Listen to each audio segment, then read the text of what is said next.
நாம் தமிழர் கட்சி ஒருங்கிணைப்பாளர் அண்ணன் சீமான் அவர்களுக்கு தமிழகத்தில் மிகப்பெரிய வரவேற்பு இருக்கிறது என்றுதான் கூற வேண்டும். நாம் தமிழர் கட்சி என்றாலே மிகப்பெரிய கட்சி என தமிழகத்தில் தற்பொழுது 3வது பெரிய கட்சியாக உருவாகியுள்ளது.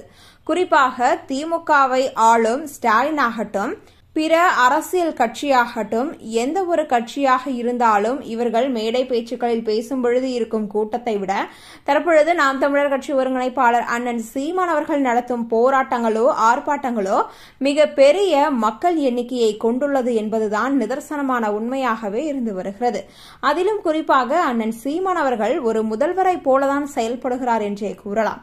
கிட்டத்தட்ட அவ்வளவு மக்கள் அண்ணன் சீமான் அவர்களுக்கு ஆதரவாக தற்பொழுது வரை இருந்து வருகின்றனர். வரக்கூடிய தேர்தல் தமிழகத்தில் மிகப்பெரிய மாற்றத்தை உருவாக்கும் என பலரும் கூறி வரும் இந்த ஒரு சூழ்நிலையில் அண்ணன் சீமான் அவர்கள் மக்களுக்காகவே தற்பொழுது வரை செயல்பட்டு வருகிறார். அண்ணன் சீமான் அவர்கள்தான் மிகப்பெரிய எதிர்க்கட்சியாகவோ அல்லது முதல்வர் அரியணையிலேயோ அமருவார் என பலதரப்பு மக்களும் கூறி வரும் இந்த ஒரு கால சூழ்நிலையில் அண்ணன் சீமான் அவர்களுக்கு வர வர ஆதரவு பெருகிக் கொண்டேதான் வருகிறது. இதை பார்த்து திமுகவினர் நடுங்கி போய் உள்ளார்கள் என்றே கூறலாம்.